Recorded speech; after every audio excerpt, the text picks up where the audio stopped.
빈손과 채움이란 제목으로 하나님 말씀 증거하도록 하겠습니다. 오늘의 본문 내용이 제사장을 위임하는 내용입니다. 오늘 세 가지 살피겠습니다. 첫 번째는 위임의 뜻이 무엇인가, 그리고 위임받는 조건 두 가지, 그렇게 총 세 가지를 살펴보도록 하겠습니다. 차례 들어보겠습니다. 첫 번째는 위임의 뜻이 무엇인가. 먼저 1절 앞부분 보시면 내가 그들에게 나를 섬길 제사장 직분을 위임하여 그들을 거룩하게 할 일은 이러하니, 이렇게 나옵니다. 그러니까 위임이란 단어가 나오고 9절에 나옵니다. 9절 맨 뒷부분 보십시오. 너는 이같이 아론과 그의 아들들에게 위임하여 거룩하게 할지니라. 그러니까 아론의 자손으로 태어났다고 저절로 되는 것, 타고난 것이 아니라 하나님께서 위임시켜 줘야만 제사장이 된다, 그런 뜻이죠. 무슨 뜻입니까? 하나님이 세우신다, 그런 이야기입니다. 베드로전서 2장 9절을 보면 베드로 사도는 우리에게 이렇게 얘기합니다. 너희는 왕같은 제사장이다. 그러니까 만인 제사장이 여기서 나온 거죠.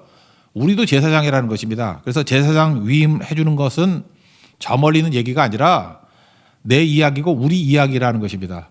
우리도 태어날 때부터 제사장 되는 게 아니라 하나님께서 세워주시면 제사장 된다라는 거예요. 그러니까 반드시 세워주시는 그 과정이 필요하다. 그래서 우리가 제사장이다, 또 위임이 필요하다. 위임은 하나님이 세워주시는 것이다. 그거를 잊지 말아야 된다는 것입니다. 그럼 위임의 뜻이 뭐냐? 히브리 단어 요 한 단어를 좀 한번 점검을 했으면 좋겠는데, 밀루임이라는 단어입니다. 밀루임, 이게 위임이라는 단어거든요. 뜻은 뭐냐면 손에 가득 채우다, 이런 뜻이 있습니다. 손에 뭘 채우겠어요? 하나님의 은혜를 가득 채우다, 그런 뜻이 있다고요. 그러니까 전제가 뭡니까? 손에 가득 채우기 위해서 손에 뭐가 있으면 안 되겠죠. 그래서 손에 쥔 것을 내려놓다라는 뜻이 있어요. 그러니까 손에 있는 것을 다 내려놓다. 그러니까 뭐가 되겠어요? 빈손이 되겠죠. 그래서 빈손이 되면은 하나님께서 손에 가득 채워주신다. 그래서 오늘 제목과 같이 빈손이 되는 것과 채움이 있는 것, 이게 위임이란 단어의 뜻이라는 것입니다. 그러니까 오늘 하나님 앞에 예배 드릴 때 예배의 특징이 뭐겠어요? 내 손에 있는 것들을, 쥔 것들을 내려놓는 거. 그래서 빈손 만드는 거, 이게 1차고, 빈손이 돼서 끝나는 게 아니라 하나님께서 은혜로 가득가득 채워주신다라는 것입니다. 그러므로 문제는 내가 지금 뭐가 있고 없고는 큰 문제가 되지 못한다라는 거예요. 우리는 세상 싸움이 다 그거 아닙니까? 얼마나 가졌느냐, 얼마나 내 손에 있느냐, 아무 소용없습니다, 그거. 심지어 있는 것조차도 다 내려놔야 된다라는 거예요. 그리고 하나님이 주신 것으로 가득가득 채우는 게 위임, 하나님이 세워주신다, 그런 뜻이 있다라는 것입니다. 오늘도 예배드리는 모든 성도들, 자기의 모든 것들은 쥔 것들 다 내려놓고 예수님이 주시는 은혜로만 가득가득 채우는 은총의 시간 되기를 바랍니다. 그게 주님이 우리를 세워주신다, 주님이 우리를 위임하신다, 그런 뜻이 있다라는 것입니다. 그래서 오늘도 빈손과 같이 따라 나오는 하나님의 채우심이 넘쳐나는 우리 은총의 시간 되기를 축원합니다. 그럼 두 번째 내용이 뭐냐? 이 위임의 조건이 뭐냐? 이제 두 가지가 나온다고요. 위임의 조건의 두 가지 중에 첫 번째가 제사장의 눈빛, 두 번째가 제사장의 성결 또는 정결입니다. 차례로 살피겠습니다. 제사장의 눈빛, 이게 왜 나오느냐? 1절을 다시 보시면 나를 섬길 제사장 직분, 이렇게 나옵니다. 그러니까 자기의 그 정체감이 나오는 거죠. 제사장은 섬길 대상이 딱 하나라는 것입니다. 하나님을 섬기는 거예요. 그러니까 제사장은 사람을 섬기는 게 아니다. 제사장은 세상을 섬기는 게 아니다. 심지어 세상에는 이렇게 구제 뭐 이런 거 많지 않습니까? 사회복지를 섬기는 것도 아니다. 그러니까 우리 같은 제사장들이 해야 될 일은 뭐냐? 1차적으로 하나님만 섬기는 것이다. 크리스찬과 교회는 하나님만 섬기는 것이다. God first. 오직 하나님만 섬긴다는 거예요. 그러면 하나님만 섬기면 나머지 이후에 이게 부차적으로 세상을 섬기고 뭐 이웃을 섬기는 것은 저절로 따라 나오게 된다라는 것입니다. 1계명이 뭐였죠? 나 외에는 다른 신을 두지 말라, 그런 내용이었죠. 근데 외라는 단어를 다르게도 해석할 수 있다고 그랬죠. 앞에라고. 그 앞에를 해석하면 내 앞에 하나님만 두라. 그게 제사장입니다. 오직 하나님만 내 앞에 두는 인생. 그러면 어떤 일이 벌어지겠어요? 하나님께서 나머지는 채워주셔서 흐름이 있어서 이웃을 섬기고 세상을 섬길 수 있는 힘이 있게 된다는 것입니다. 그러므로 1차적으로 우리는 하나님만 섬기는 종이라는 거예요. 또 다른 말로 하면 하나님만 바라보는 종, 그게 제사장의 첫 번째 조건이라는 것입니다. 오늘 성경 공부를 하는 내용이 여로보암이죠. 지난주부터 살폈는데 여로보암의 문제가 뭐라 그랬습니까? 북쪽 이스라엘의 초대왕 여로보암의 문제는 열등감의 문제가 있었습니다. 열등감이 왜 생기죠? 하나님을 바라보는 사람은 열등감이 있을 리가 없습니다. 왜요? 아니 위임 자체가 뭐라 그랬어요? 하나님을 쳐다보면서 내 손에 있는 것은 다 내려놓고 하나님의 은혜로 채우는 거기 때문에 하나님의 은혜로 채우는 것은 항상 충만함이 있는데 열등감에 사로잡힐 리가 없죠. 지금 열등감에 있다는 얘기는 뭐냐 하면은 하나님을 바라보지 아니하고 자기 자신을 바라본다라는 거예요. 자기 자신을 바라보니까 허무하고 허접하고 뭐 아무런 능력도 없겠죠. 그래서 열등감에 사로잡히게 된다는 것입니다. 그러니까 자기 자신을 쳐다보면 열등감에서 나오는 것들이 뭐겠어요? 생각한다고요. 자기 꾀에 빠진다는 거예요. 자기 계획대로 산다는 것입니다. 그래서 꾀라는 단어가 뭐라 그랬어요? 아짜트. 사람의 꾀를 따르지 아니. 악인의 꾀를 따르지 않는다. 그런 게 나오죠. 사람의 꾀를 따르지 않는다. 그게 사람의 그 아짜트거든요. 왜 그렇습니까? 하나님 쳐다보지 않으니까 자기 속에 있는 걸 막 짜내야 될 거 아니에요. 그래서 여로보암이 했던 일이 무엇입니까? 뻘짓 세 가지. 예루살렘에 가는 거 막으려고 단과 베델에 가짜 제단 만들죠. 그러니까 중심성을 이동시켜 버리는 거. 이건 배교죠. 거기다가 레위인만 제사장 할 수 있는데 레위인 말고도 누구나 할 수 있어. 확장성. 멋대로 확장시켜 가지고 오히려 순수성을 다 버려버리는 거죠. 그리고 세 번째가 뭡니까? 7월 15일 초막절이 7월 15일 농번기라 그랬죠. 사람들이 그때 바쁘잖아요. 한 달 미뤄가지고 8월 15일. 그래서 사람들의 편의성을 제공하는 거예요. 다 특징이 무엇입니까? 하나님 쳐다보지 않냐고 사람의 인기, 사람의 박수, 사람의 인정 거기에 매달리는 모습이죠. 이게 다 뭐예요? 뻘짓이라고요. 특징이 무엇입니까? 이렇게 하나님을 쳐다보지 않고 인간 세상을 쳐다보면 특징이 뭐냐면 눈앞에 있는 문제를 해결하는 거라고요. 눈앞에 백성들의 인기를 추구하고 눈앞에 있는 이익을 추구하고 눈앞에 있는 박수를 추구하고 그러니까 근시안적인 모습으로 살아간다는 것입니다. 지금도 보시죠. 많은 사람들이 작은 일 하나에 일이 일비하고 살아갑니다. 뭐 좀 좋은 일 있으면 기쁘다 그러고 어려움이 있으면 죽겠다 그러고 그 눈앞에 있는 것을 쳐다보기 때문에 그래요. 왜요? 하나님 쳐다보지 않으면 이런 일이 벌어지게 된다는 것입니다. 하나님 사람을 보내잖아요. 하나님 사람을 보내서 열왕기상 13장에 보니까 선지자겠죠. 선지자 보내서 여로보암을 규탄하죠. 규탄하면서 뭐라고 얘기를 합니까? 내용이 뭐냐 하면 13장 2절을 보니까 이제 300년 이후에 나타날 요시야 왕을 얘기를 하고 있어요. 하나님이 예언이죠. 남쪽 유다의 초대 왕이 르호보암이고 쭉 계산해 보면 16번째 왕이 요시야라고요. 요시야가 어떤 왕입니까? 성전을 정리하다가 말씀을 발견해서 율법을 선포하고 말씀의 부흥이 일어났던 그런 왕 아닙니까? 지금 여로보암하고 남쪽 유다의 장차 300년 이후에 나타날 요시야를 지금 대비시키고 있다고요. 너는 지금 눈앞에 있는 이익, 눈앞에 있는 문제만 매달려가지고 근시안적으로 살아가지. 장차 300년 이후에 올 요시야 왕은 하나님 말씀에 붙들린 사람이야. 말씀에 붙들린 사람은 어떻습니까? 멀리 내다보고 시각이 다르죠. 시야가 다른 거죠. 그래서 요시야를 바라봐라 그런 얘기죠. 말씀의 사람은 이렇게 멀리 있는 것들 지금 보여주고 있잖아요. 여러분 너는 지금 눈앞에 있는 것 같고 그러지만 하나님의 계획 속에는 300년 이후에 요시야를 예비하고 있다. 이걸 지금 보여주고 있는 거죠. 그러니까 말씀의 사람만이 멀리 볼 수 있다라는 것입니다. 여러분 신앙이란 게 뭡니까? 현실의 문제에 매몰되는 게 아니에요. 내 일생을 바라볼 줄 알고 어떻게 보면 종말을 바라볼 줄 알고 더 크게 보면은 역사를 바라보는 거죠. 마지막 영생을 바라보는 거죠. 그러니까 예수 믿는 거 아닙니까? 믿음이 그런 거 아니에요? 약속과 현실 사이 갭이 있잖아요. 이 갭을 메우는 걸 뭐라 그래요? 믿음이라 그런다고. 예를 하나 든다 그러면 여호수아서를 보면 여호수아 1장 3절에 이렇게 얘기를 합니다. 여호수아가 모세에게 말한 바와 같이 너희 발바닥으로 밟는 땅을 모두 너에게 주셨다. 이 말씀을 들었습니다. 여호수아 1장 3절에서 다 들은 거죠. 여호수아도 듣고 갈렙도 듣고 백성들도 들었습니다. 그러고 난 다음에 여호수아 14장에 가면은 10절에 여기 갈렙이 이런 얘기를 하고 있어요. 내가 모세로부터 들었던 그 말씀 발바닥으로 밟는 것을 다 너에게 주리라. 그거를 듣고 45년 동안 광야에서 방황했대요. 그리고 지금 나이가 몇 살이냐? 85세로 돼. 그러니까 지금 85세니까 45년 동안 광야를 헤맸답니다. 그러니까 이 말씀을 처음 들었을 때가 몇 살이었어요? 빼면 되죠. 40세에 들었다고. 40세에 발바닥으로 밟는 땅을 다 너에게 주겠다라고 하는 말씀을 1장 3절에서 듣고 갈렙은 마음속에 45년 동안 이 말씀을 품고 있었던 겁니다. 이 말씀을 갖다가 확신하고 있었던 거예요.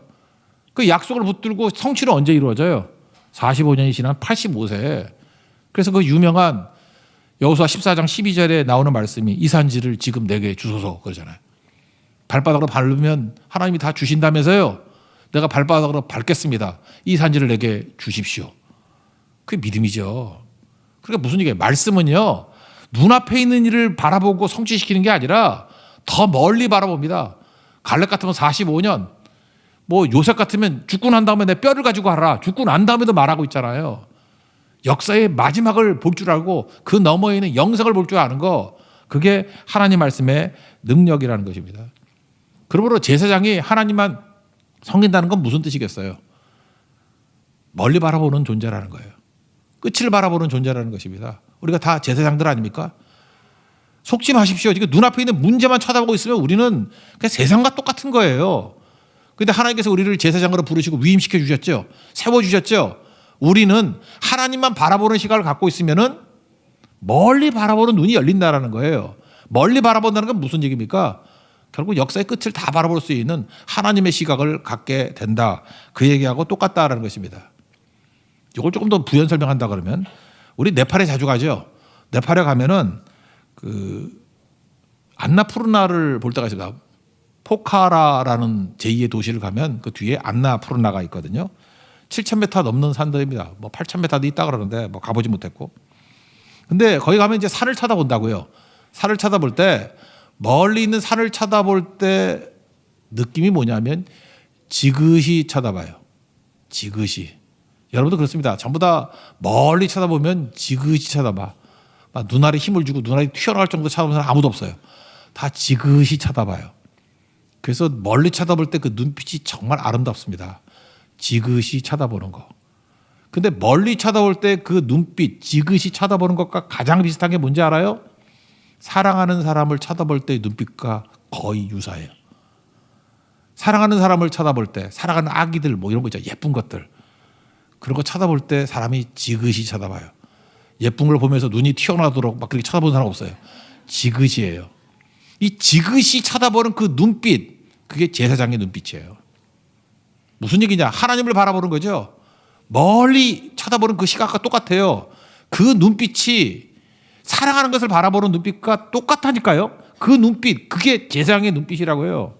아까도 얘기했죠. 뭐라고요? 하나님만 섬기라. 1차적으로 먼저 하나님만 섬기는 거예요. 세상도 아니고 사람도 아니고. 그러면 뭐 할 겁니까? 아니에요. 그러면 우리에게 그 눈빛을 가지고 세상을 쳐다보게 될 때 사랑의 눈빛으로 쳐다볼 수 있다니까요. 그게 제사장입니다. 그래서 하나님을 쳐다보는 눈빛이 결국 세상을 품는 눈빛과 똑같은 눈빛이 된다는 것입니다. 눈빛에서 인생이 달라집니다.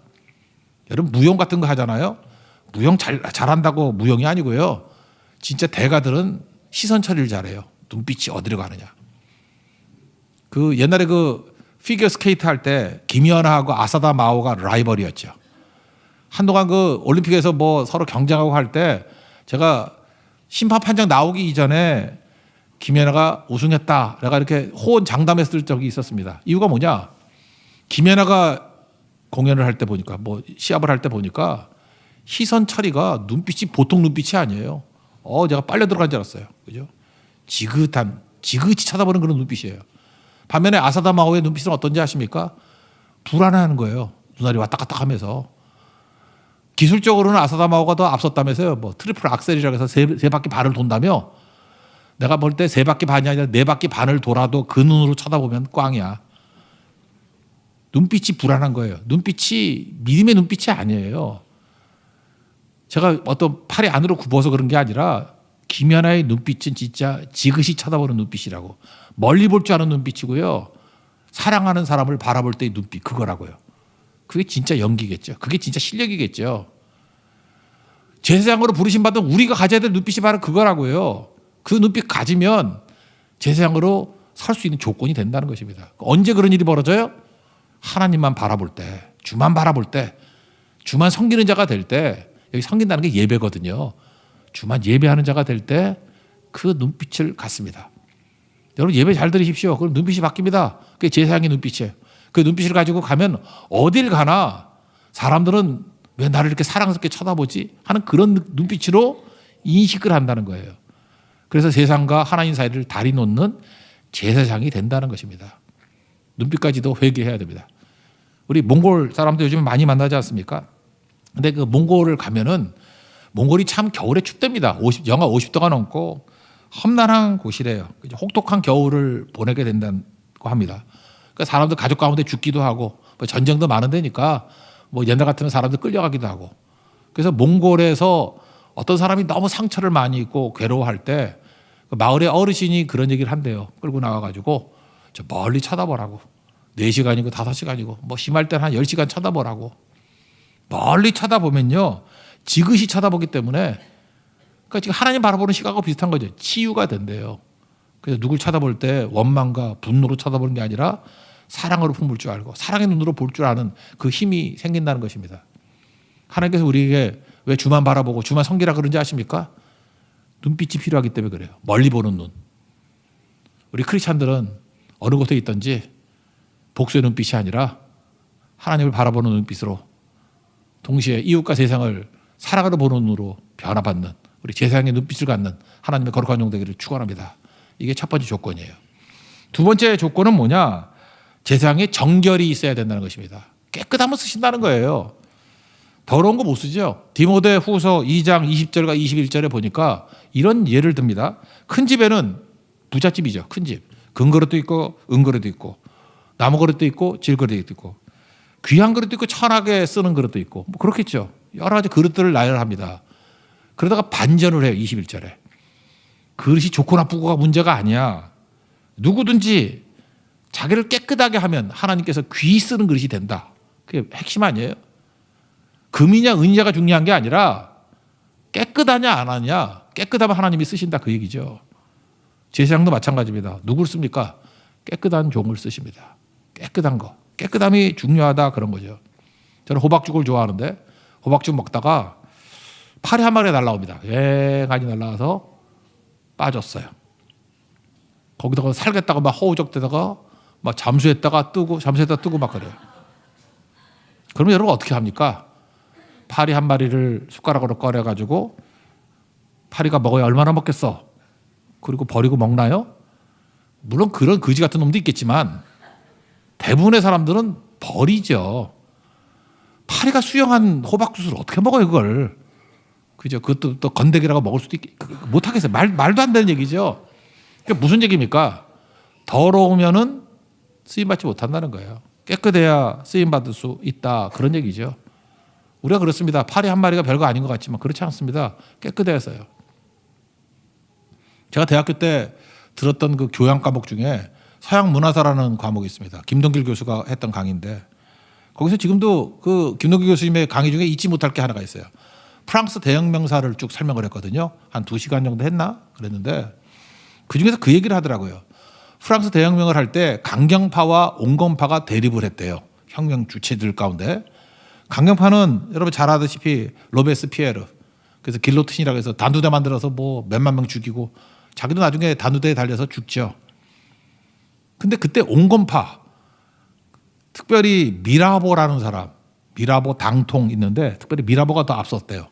미라보라는 사람이 만약에 정권을 잡았다 그러면 프랑스가 그렇게 극단으로 가지 않았대요. 오히려 미라보가 정권을 잡았으면 그 사람은 온건한 사람이기 때문에 영국과 마찬가지로 피 흘리지 않는 명예혁명이 가능했을 것이다. 그런 얘기를 합니다. 근데 문제는 뭐냐?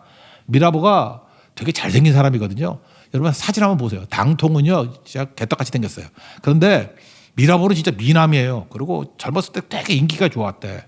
그러다 보니까 방탕한 생활을 했답니다. 이게 소문이 다 나가지고 프랑스 국민들이 미라보 같이 저렇게 방탕한 사람을 우리의 지도자로 삼을 수 없어. 그래서 거절했대요. 그래서 개인적으로는 미라보가 그 정권을 잡지 못한 것도 되지만 자기는 안 거예요. 자기가 역사의 주역이 돼야 프랑스의 앞날이 있다라는 거. 근데 자기가 젊었을 때 개판 치고 살아가지고 그 중요한 역할을 감당 못 하잖아요. 백성들이 거부하니까. 물러나면서 미라보가 했던 말이 유명한 말이래요. 나의 반생이 프랑스의 미래를 망치는구나. 깨끗했으면은 프랑스를 살릴 수 있는 힘이 됐잖아요. 근데 그거 해결이 안 되니까 나의 반생이 프랑스의 미래를 망치는구나. 깨끗해야 됩니다. 제사장은. 어떻게 깨끗할 수 있겠습니까? 그게 바로 십자가 아니에요. 우리 고난주간 아닙니까? 예수님이 십자가 지셨던 거 아니에요. 십자가 부활. 보혈의 피로 우리 씻으면 되는 거죠. 그래서 제사장이 해야 될 일이 뭐냐? 다 죄인이에요. 그러니까 정결해야 된다는 거예요. 정결 의식이 있어야 된다는 거예요. 피로 씻고 물로 씻고, 물로 씻는다는 게 이게 십자가의 보혈을 씻는다는 거의 상징이거든요. 오늘 4절 보십시오. 너는 아론과 그의 아들들을 회막문으로 데려다가 물로 씻기고, 이게 회막문 들어가기 전에 앞에 물두멍이라고 있다 그랬죠. 씻는 거예요. 그 씻는다는 과정이 뭡니까? 그게 세례를 의미하기도 하고 십자가로 씻는 것을 의미하는 거예요. 예수로 씻는 것을 말하는 것입니다. 깨끗해야 된다는 거예요. 이것만 있는 게 아니고 제사장의 조건이 정결함이 있다는 건 뭐냐? 이마에 밴드가 있다 그랬죠. 사진 하나 보여주세요. 이마에 밴드. 지난주에 살폈죠? 이마에 밴드를 뭐라고 부르느냐 하면 거룩한 패 그랬어요. 패. 그리고 거기다가 글자가 써 있죠. 뭐라고 써 있어요? 여호와께 성결. 이거를 이마에 있는 패라고 얘기한다고요. 패. 뜻은 뭐냐? 이게 히브리 단어로는 이 패를 네제르라고 부릅니다. 네제르라고 부르는데 깨끗하게 하다, 거룩하게 하다 그런 뜻이라는 거예요. 예, 됐습니다. 이 네제르에서 나온 말이 나지르라는 단어가 나왔어요. 나지르에서 나온 게 여러분 아시죠? 나시린이라고. 나시린을 나지르 그러거든요. 이게 뭐예요? 정결이라는 뜻이에요. 나시린이 하는 일이 뭐죠? 삼손 같은 사람. 나시린이 해야 될 일은 뭐냐 하면 첫째, 삭도를 대지 않는다. 그러니까 머리 기르는 거죠. 두 번째, 시신에 손대지 않는다. 그리고 세 번째, 독주를 마시지 않는다. 뭐 이런 것들이죠. 이게 나시린의 특징이에요. 정결한 거. 이 정결한 게 평생을 헌신하는 삼손 같은 평생의 나시린이 되는 것도 있지만 일정 기간을 두고 나시린 서약을 하는 경우도 있어요. 사도행전 18장에 보면 18절에 바울이 이런 걸 했죠. 바울이 일찍이 서원이 있었으므로 아마도 나시린 서원을 했던 것 같아. 일정 기간. 갱그레아에서 머리를 깎았더라. 그런 게 나오죠. 그러니까 서원을 하면서 이렇게 머리, 삭도 뭐 깎고 그 다음에 그 이전까지 머리 기르고 했던 뭐 그런 과정들이 있었던 것 같아요. 그러니까 뭐예요? 나시린 서원이죠. 정결하게 하는 의식들. 이런 것들이 있었다라는 것입니다. 하나님께서 우리에게 절기를 주신 이유가 무엇입니까? 평상시에도 그리스도의 보혈의 피로 우리를 정결하게 만들지만 특별한 시간을 두고 특별하게 정결 의식을 행해야 될 때도 필요하다라는 것입니다. 그러니까 정결할 때 하나님께서 그에게 능력과 은혜를 주시고 이렇게 세워주신다는 거예요. 이게 너무 중요한 거죠. 이런 메시지가 있다라는 거예요. 다시 여로보암으로 한번 돌아봅시다. 여로보암에게서 중요한 건 뭐예요? 자기를 정결하게 만드는 건 하나님 말씀으로 돌아가는 거죠. 뻘짓했죠. 자기 생각과 자기 잔머리로 뻘짓했죠. 그럴 때 하나님께서 은혜를 주신 게 뭐예요? 하나님의 사람을 보내가지고 너 하지 마 그랬잖아요. 그리고 징조로 뭘 보여줬습니까? 갑자기 제단이 갈라져 버려요. 기적이죠. 또 하나 재가 막 쏟아집니다. 기적이죠. 이게 저절로 그렇게 안 되잖아요. 그러고 난 다음에 저놈 잡아라 그랬다고요. 하나님의 사람을 향해서.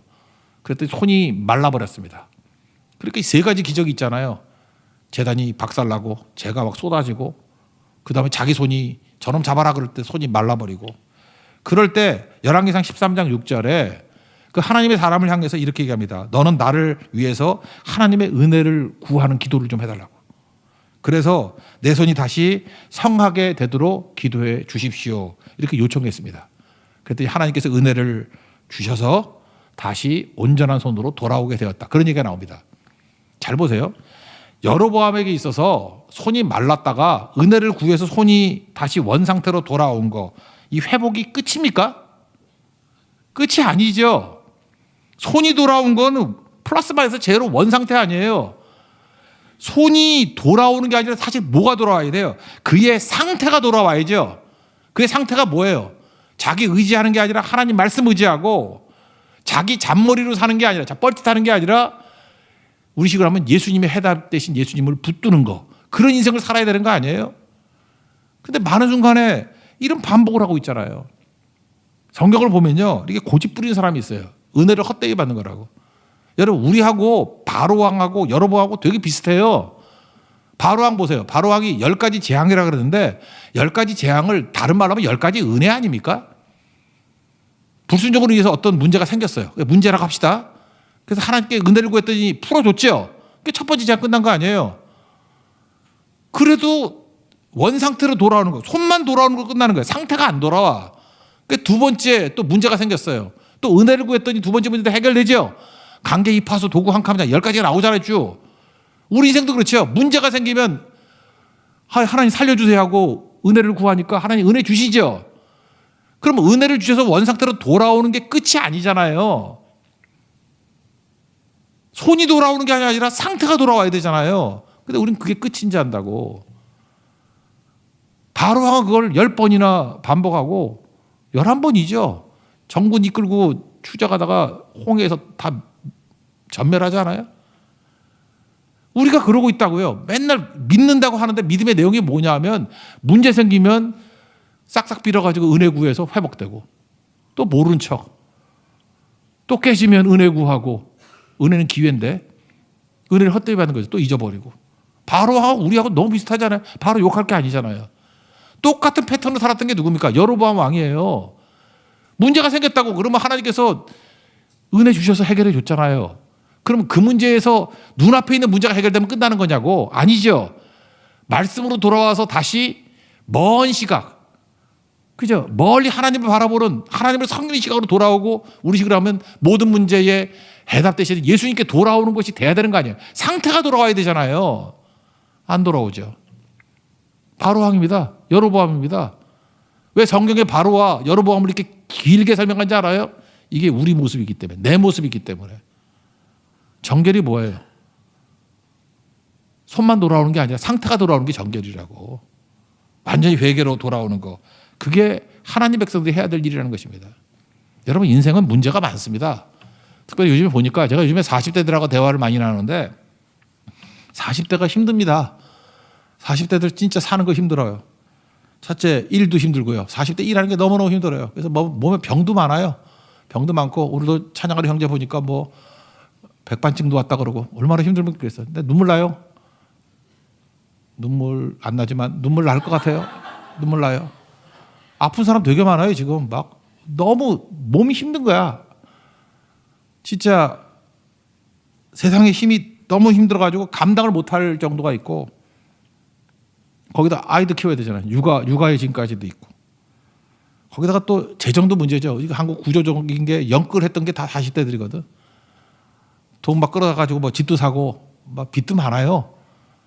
그냥 소득의 반 정도를 뭐 이자 갚아야 되는 사람도 있고 그래요. 쉽지 않다고. 건강 힘들고 40대 되게 힘들어요. 그 문제라고 합시다. 하나님께 간절히 구하면 은혜 주신다고. 그러면 그 문제 풀리면 끝이에요. 또 다시 그거 반복하려고? 더 가야 돼요. 상태가 돌아와야 된다고. 말씀의 사람이 되고 예수의 해답 대신 예수님 붙들고 사는 인생이 돼야 된다고. 또 반복하면 바로왕이에요. 또 반복하면 여로보암이라고. 20대 30대 힘든 건 더 말할 것도 없죠. 뭐로 설명해요? 3포 시대 5포 시대 그러면서 너무너무 힘들어 하잖아요. 20대 30대 힘든 거는 너무 많이 반복했기 때문에 더 설명 안 할게요. 40대 되게 힘들어요. 20, 30대는 알아요. 힘든 거. 50대 정말 불쌍해. 이거 힘든 게 아니야. 불쌍해. 아내들이 막 무시하고 막 50대 남자도 울어요. 자존심 상해서 못 살겠다고. 사는 게 아니라고. 나는 짐승이라고. 우리 칼럼 썼잖아요. 넬슨 만델라. 감옥에서 27년 동안은 견뎠는데 출역하고 난 다음에 아내하고 6개월 살다가 이혼했어요. 결혼은 빡센 겁니다. 힘들어요 진짜. 50대 남자들 내가 아무리 봐도 불쌍해. 60대요? 온갖 병. 손도 안 올라가요. 손도. 움직이는 종합병원이에요. 60대 되면은 진짜 힘들어요. 그래서 맨날 아프다 그러고 새벽기도 끝나고 난 다음에 저기 가면 막 비명 소리 들려요. 뭐 저기가 의사가 뭐 잡아당기면 아프다 그러고 맨날 망치를 얻어 터지고. 무슨 얘기냐면 고난 총량 불변의 법칙이라는 게 있다 그랬죠. 인생에는 예수를 믿든 안 믿든 고난은 비슷한 것 같아요. 근데 두 종류가 있어요. 불순종해가지고 죄로 인한 고난이 있고 그런 거 안 나가는 게 좋죠. 예수 잘 믿으면 고난이 없나? 예수 잘 믿어도 고난이 있어요. 대만 선교 가도 고난이 있고 말레이시아 선교 가도 고난이 있고 믿어도 고난이 있고 가정에 고난이 있고 그죠? 그거는 의를 위한 고난이잖아요. 예수 위한 고난이고 사명 위한 고난이잖아요. 결국은 인생은요. 고난의 질이 달라질 뿐이야. 고난은 다 똑같아요. 근데 문제는 뭐냐? 하나님께서 우리에게 문제 주시잖아요. 어떤 문제가 되든 간에 그걸 통해서 은혜를 받는 거라고. 그럼 하나님께서 은혜 주십니다. 100% 주셔요. 은혜를 그치만 헛되이 받지 말라고. 은혜 받고 다시 다 이뤘다가 아니라 회복되고 난 것이 끝이 아니라니까요. 그 다음에 어디로 가야 되느냐 하면은 상태의 변화까지 와야 된다고. 이제는 말씀의 사람이 돼야 되고요. 이제는 예수의 사람이 돼야 되고, 이제는 순종의 사람이 돼야 된다고. 이제는 사명 붙드는 사람이 돼야 되고, 그거 아니면 바로 왕이에요. 그거 아니면은 여로보암이라고. 다 그들에게 은혜가 임했어요. 은혜 받고 망한 케이스예요. 회복이 다가 아니라고. 회복이 끝이 아니라고요. 그 다음에 할 일이 있는 거죠. 사명이 있는 거죠. 거기까지 갈 줄 알아야 된다는 것입니다. 이렇게 사명 가운데 가면 어떤 일이 벌어지냐. 하나님께 기름 부어주셔요. 그게 7절이거든요. 관유를 가져다가 그의 머리에 부어 바르고, 깨끗한 사람이 사명 감당한다 그럴 때, 은혜 받고 난 다음에 회복돼서 이제 뛰겠다고 할 때 기름 부어주시는 거예요. 관유, 어노인팅. 이게 중요한 거죠. 은혜 부어주시는 거예요. 여러분들이 신앙에서 제일 중요한 게 뭐냐면 반응할 줄 아는 거예요. 참 우리 무대예요. 뭐 피리를 불어도 춤추지 않고 고글해도 뭐 울지 않는다 그런 얘기 나오죠. 무반응, 리액션이 없을 때 문제가 된다는 거예요. 한번 예를 들어 봅시다. 이번 주가 고난주가 아니에요. 고난주가 아니면 교회에서 뭘 얘기를 하겠어요. 새벽기도 나오십시오. 그러겠죠. 아, 고난주간 새벽기도 나와야 될 거 아니에요. 그죠? 그리고 할 수만 있으면 여러분들 금식기도 하십시오. 한 월화수 3일 정도는. 금식하면서 여러분 문제가 있는 거 그렇고, 병이 있으면 병 놓고 기도하고요. 막힌 문제가 있으면 막힌 거 갖고 기도하고요. 뭔가 이렇게 회복이 필요한 것도 있잖아요. 관계 회복. 그 금식하면서 기도하면 하나님이 은혜 주십니다. 그런 때예요. 그리고 적어도 보통 때 차라기도 안 나와도 고난주간 때는 차라기도 나오는 게 옳죠.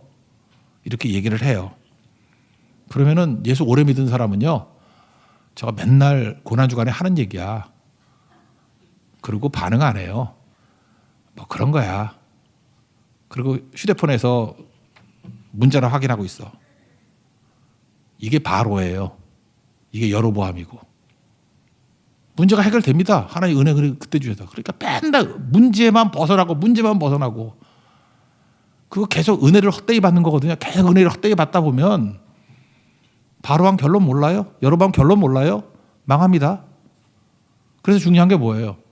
저 예수 믿을 때 순진해져야 돼요.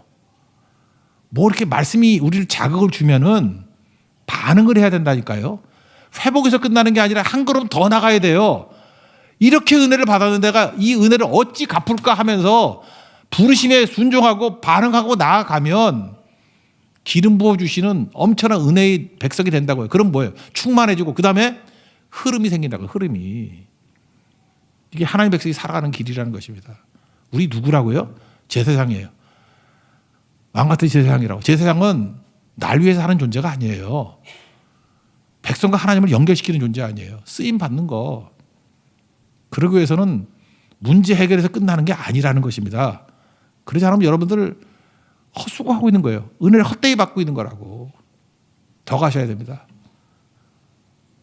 하나님께서 우리를 세우셨습니다. 내가 가지고 있는 거 다 쓸데없는 것들이니까 내려놓으라 그러셨어요. 빈손. 하나님 은혜를 왕창 채워주십니다. 우리가 할 일은 뭐죠? 주님 섬기면서 눈빛이 바뀌어야 돼요. 하나님 바라보는 눈빛으로. 그러면 세상 바라보는 눈이 바뀝니다. 사랑의 눈으로. 회복의 눈으로 바뀌어요. 눈빛이 회개되고 제사장의 눈빛을 갖는 하나님의 종 되기를 바랍니다. 그리고 정결해지면 하나님께서 우리 회복시켜 주셔요.